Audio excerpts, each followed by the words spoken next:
over everything, y'all. We taking it back. Welcome to Left to Black. I'm your host, Mark Anthony Neal. We're joined today by Professor Dan Royles, the author of To Make the Wounded Whole, The African-American Struggle Against HIV/AIDS, published by the University of North Carolina Press. Professor Royles is Assistant Professor of History at Florida International University. How are you doing today, Professor Royles? I'm doing well. How are you? Professor Neal? I'm doing well. Thanks for joining us today. So let me start with this question. And I imagine you've had this question asked of you many times about this book. What makes To Make the Wounded Whole? What about it advances the work of, say, Cathy Cohen's book, The Boundaries of Blackness? So when I was putting this book together, putting the dissertation together that became this book, the landmark work in the field of Black American responses to HIV and AIDS is Cathy Cohen's Boundaries of Blackness. And for me, that book did so much to advance our thinking about how, the terms that she uses, secondary marginalization, worked in African-American communities with respect to HIV and AIDS.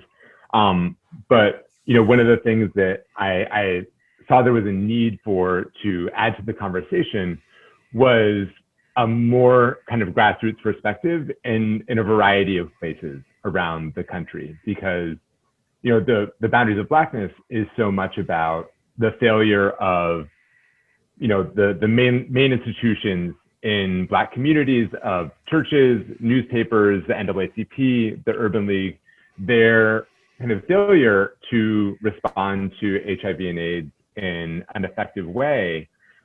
But I knew that there were local stories in places like Philly and San Francisco, in New York, in Atlanta, that weren't kind of captured in that perspective. And I thought it was important to, look closely at what those grassroots local responses looked like, because they're a really important part of the story too. And in many of those cases, you see activists, challenging Black churches to do better on HIV and AIDS, crafting their own prevention messages, their own education campaigns, thinking through really difficult questions of sexuality, of patriarchy, of all those kinds of secondary marginalization that Cathy Cohen described.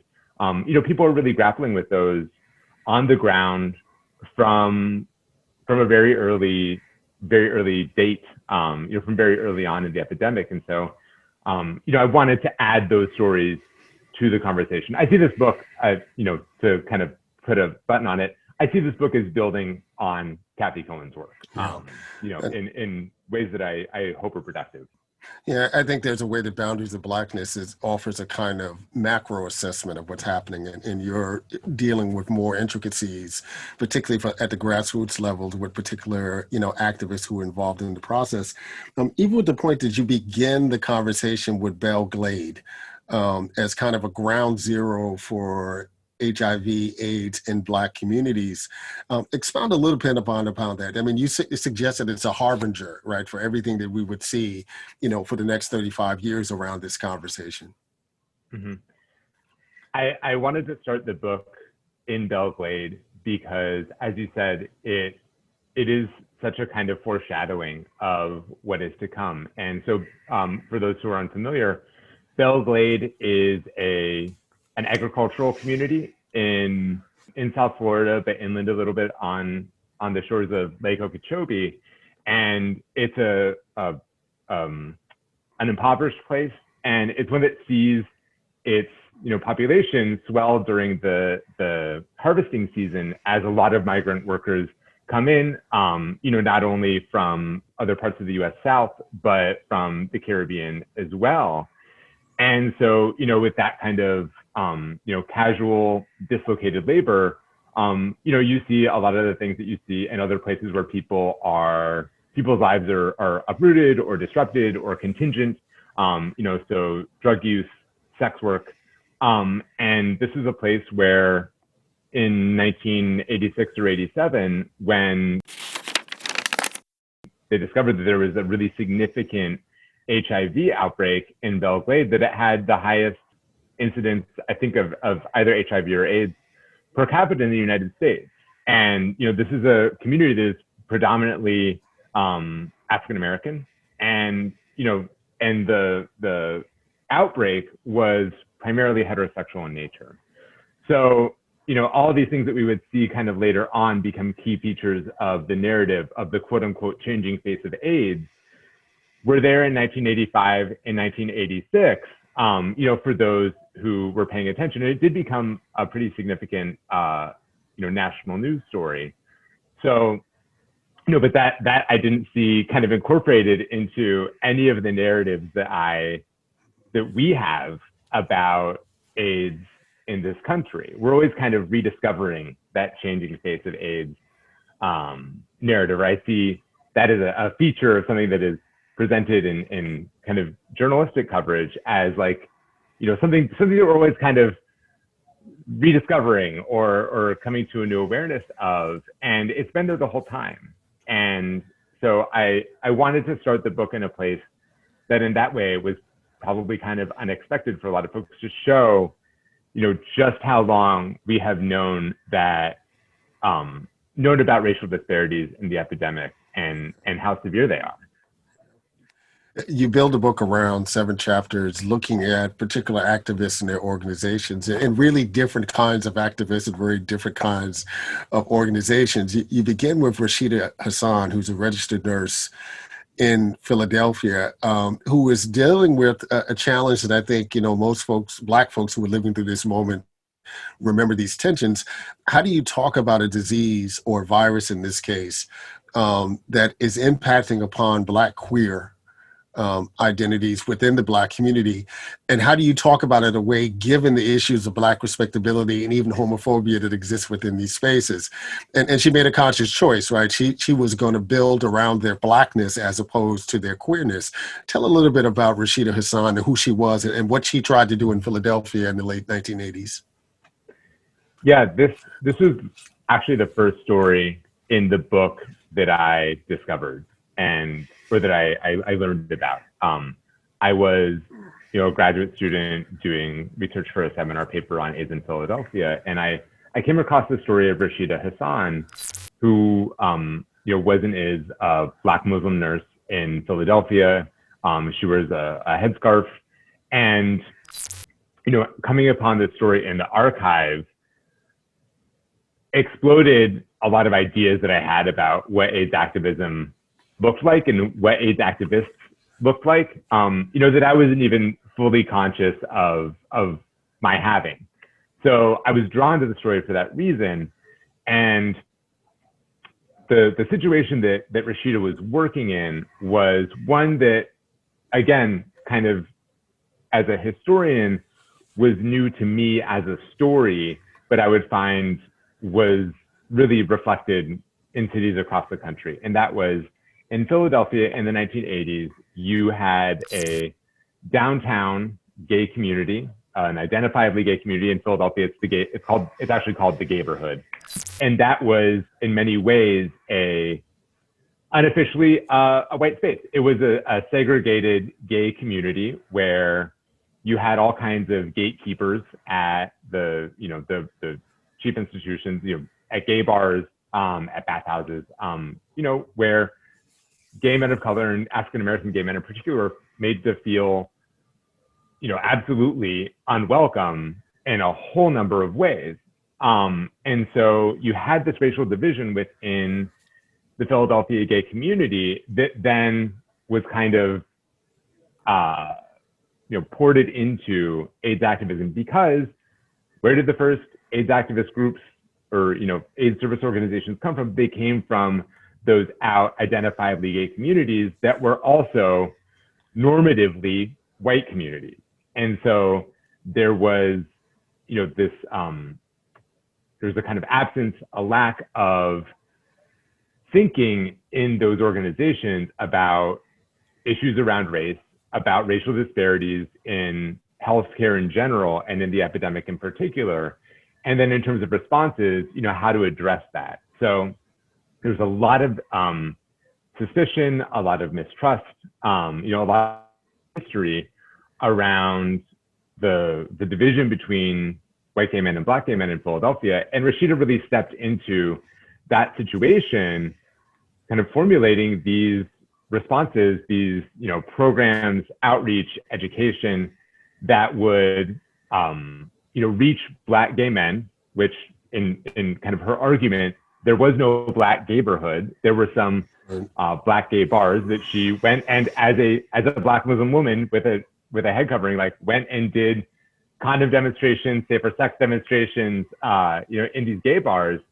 But she also argued, kind of as you pointed out, that not enough people were going to be reached by just going to those bars, that you had to, as she, in her words, do the whole community in order to reach not only, black gay men who were unwelcome in the gayborhood, but black men who have sex with men but don't identify as gay, as well as their female partners. In the beginning, they were really trying to help social workers and nurses and families figure out how to care for these young men who were coming home from all kinds of places, New York and San Francisco, in critical condition, and basically try to help them, be cared for. A bulk of these young men coming here to Philadelphia were white gay men.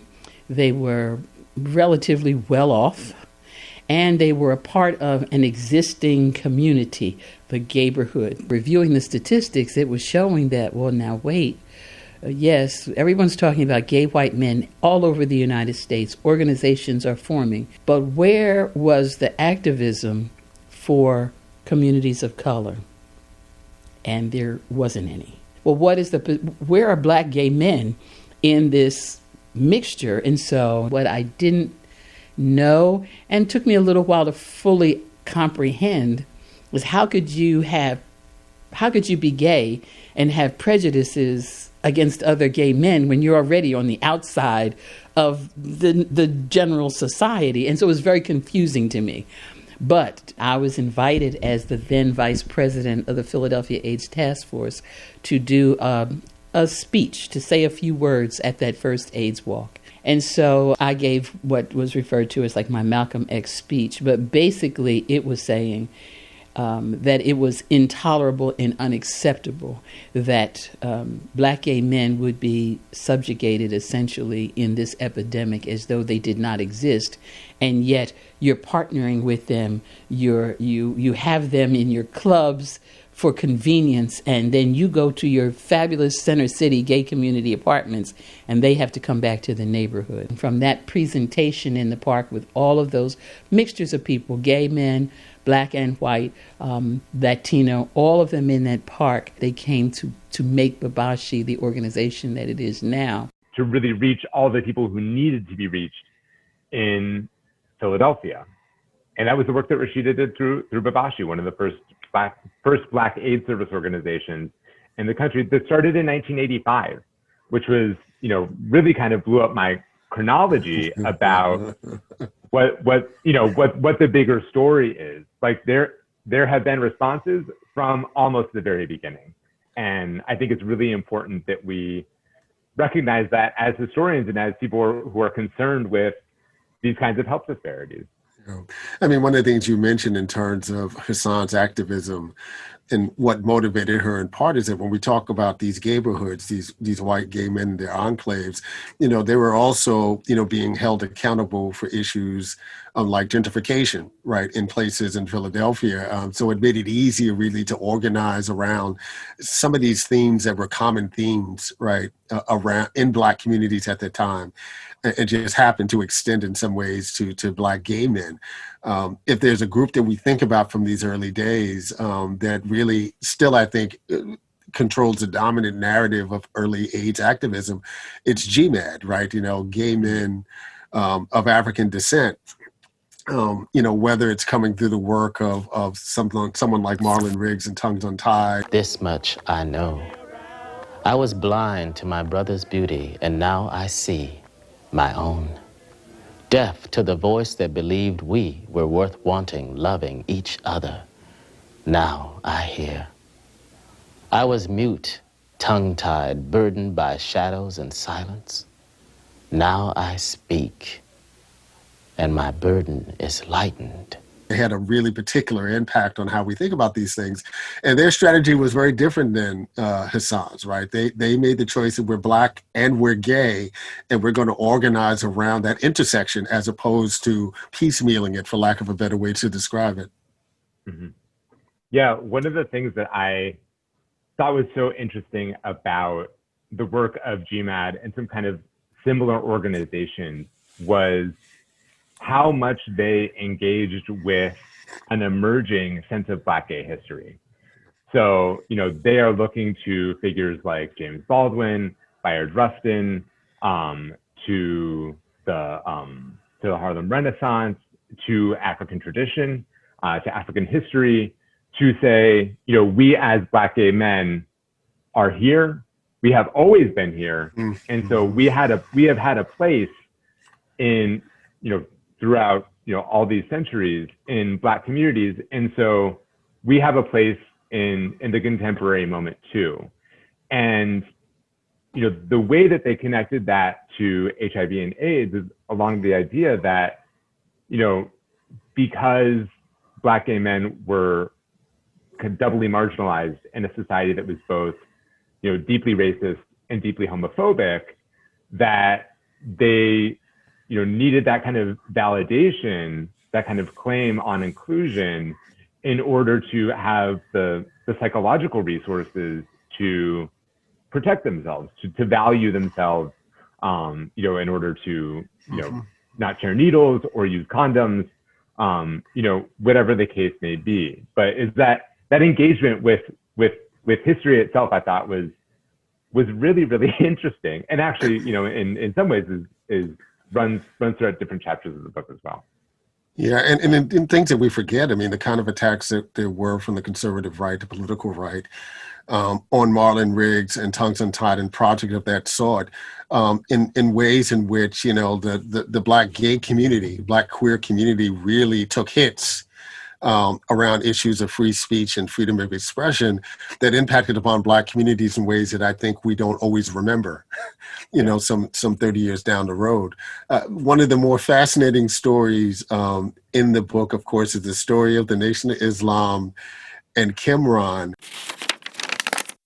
And this group whose conservative politics have often been accused of being homophobic and patriarchal and a range of other things, find themselves in this very interesting position of also being supportive of Black gay and Black folks with HIV/AIDS. But what they did was to tap into historical concerns and ambivalences about how disease and viruses traffic within Black communities. Talk a little bit about the Nation of Islam and their experience with Chemron, the drug that was going to save, Black folks from HIV. Yeah, so Chemron was a drug that was announced in 1989 by a researcher in Kenya named David Koech, and he announced this drug as one that was, cheap and non-toxic and also highly effective in treating AIDS. And it's made from a protein called interferon, which had been tried previously as a treatment for HIV and had been found to be ineffective. But Dr. Koech used a different, an oral method of delivery rather than an intramuscular injection for delivery. And, kind of a long story short here is that the story, was largely ignored in the, kind of the mainstream US and European press, but was picked up by the Black press in the United States. And, a couple years after this announcement, the Nation of Islam picked up on it as, in their kind of presentation, a specifically African treatment for people of African descent. And so they framed it in, kind of all of these interesting terms as a holistic treatment, as something that is essentially African, and also as something that could be a real economic boon to Black people around the world, not only for Chemron, the research institution in Kenya, but for the Nation of Islam in the United States, because they had the US distribution rights to the drug. And so they embarked on this kind of national grassroots speaking tour promoting the drug to Black audiences and drumming up grassroots pressure for a clinical trial or a federally backed clinical trial, which they eventually got in, I think, 92 or 93.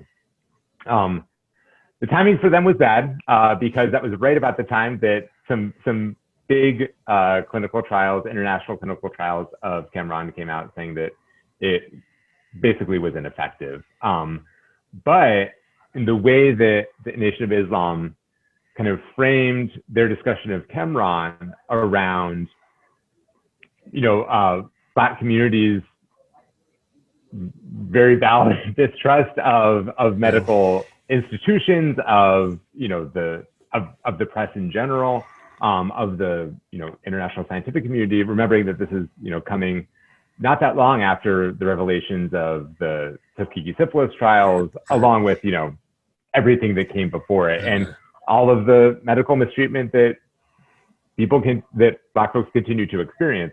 They really tapped into that in a way that helped them to create a lot of buzz around Chemron. And, eventually this is like, by a couple of years later, superseded by really highly effective treatments for HIV. But I think, we see kind of echoes of that in some of what we have seen in the coronavirus pandemic, around people's kind of valid suspicions about when a vaccine becomes available, is it going to be safe? And who's going to be the first to take it? That was something that we saw really early on, in particularly some social media spaces, is those discussions about, who's going to be the first in line to take a vaccine. Yeah. I was surprised to find out how early, in fact, the Final Call, the Nation of Islam's newspaper, began to cover the AIDS crisis within Black communities, right? And as you mentioned, their ability to really push Chemron pivoted on, this conspiratorial theories, or if you will, conspiracy theories, around who AIDS affected, where it came from, was it made in a laboratory? You mentioned someone like Tony Brown, who, to historical memory is long forgotten, but really was such a primary media presence for Black America in the 80s and the 90s. If you had a story to tell and you wanted some sort of national following for it, you went to talk to Tony Brown. One of the things that this chapter also made me think about, and you just referenced it a bit, are there lessons to be learned in this COVID moment about the way that viruses circulate, the way that disenfranchised communities are impacted in this kind of moment? Are there lessons to be learned from how we dealt with HIV in this country 35, 40 years ago to how we deal with COVID in this moment? Yeah. I mean, if you know the history of AIDS in this country, and particularly in terms of its racial disparities, nothing that we're seeing in terms of COVID should be surprising. I mean, you go back to the story of Belle Glade. It is Black migrant workers in Florida, being affected by HIV. It is in so many ways the same story that we are seeing with COVID today. I mean, it's right. Farm workers, essential workers, the poor, it's so much of it resonates. In terms of lessons, I mean, I think two things that come out of the book, I think. One is that you have to take people's concerns seriously. I mean, we were talking about very well-founded concerns that are grounded both in community history and memory and in individual experience. And I'm talking about people's experience with, medical racism, scientific medical exploitation. You have to take concerns like this seriously. You have to take, concerns about, or people's, kind of valid mistrust, thinking back, for example, to Babashi, had those white gay organizations taken seriously what Black gay men were saying, the history might have looked a lot different. So there's that piece of it. You can't dismiss people's concerns. So that's I, one. Yeah, go ahead. I think historically in this country, we have thought about HIV/AIDS, first of all, as a gay man's disease. In the Black community, so much of the anxiety about queerness and HIV/AIDS has been particularly focused and targeted on Black men. We've known now for 2 decades, almost about the residual impact that HIV/AIDS has had on Black women in Black communities, right? With increasing percentages of rates, over the last 20 or 25 years. And very often without the same kind of activist and organizational energy that we saw around the early days of HIV when it was impacting upon Black male enclaves. Can you talk a little bit about the organization Sister Song and Loretta Ross and how important the work that they did, was to this continuing conversation about HIV/AIDS in Black communities? Mm-hmm. So the last chapter of the book focuses on a group out of Atlanta called Sister Love, which is part of Sister Song, which is a larger umbrella group of women of color reproductive justice organizations. But Sister Love was started by Desan Dixon Diallo, who is, worked very closely with Loretta Ross, and was also kind of mentored by Billy Avery, who started the kind of reproductive justice movement for Black women in the 1980s. And so, what Desan and the women that she worked with did was take HIV and AIDS among Black women and put it in the larger conversation about reproductive justice and Black women's bodily autonomy. Well, the central thesis of reproductive justice is how every empire, every government, every state needs bodies. And reproductive justice explains whose bodies are valued, whose bodies are devalued reproductively. But when you talk about reproductive justice, you're talking about the right to have children and the right not to have children, and of course the right to raise our children in safe and healthy environments.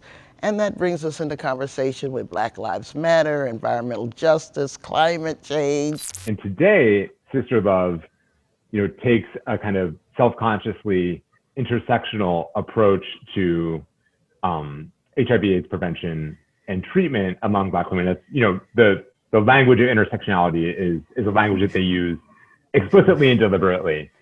And, so what they brought to the conversation was thinking through the, multiple marginalities that Black women experience. And talking about Black women in Atlanta, they're not only talking about race and gender, but, but class, whether, women who live in public housing, women in rural areas, women who are in drug treatment or transitioning out of a carceral setting.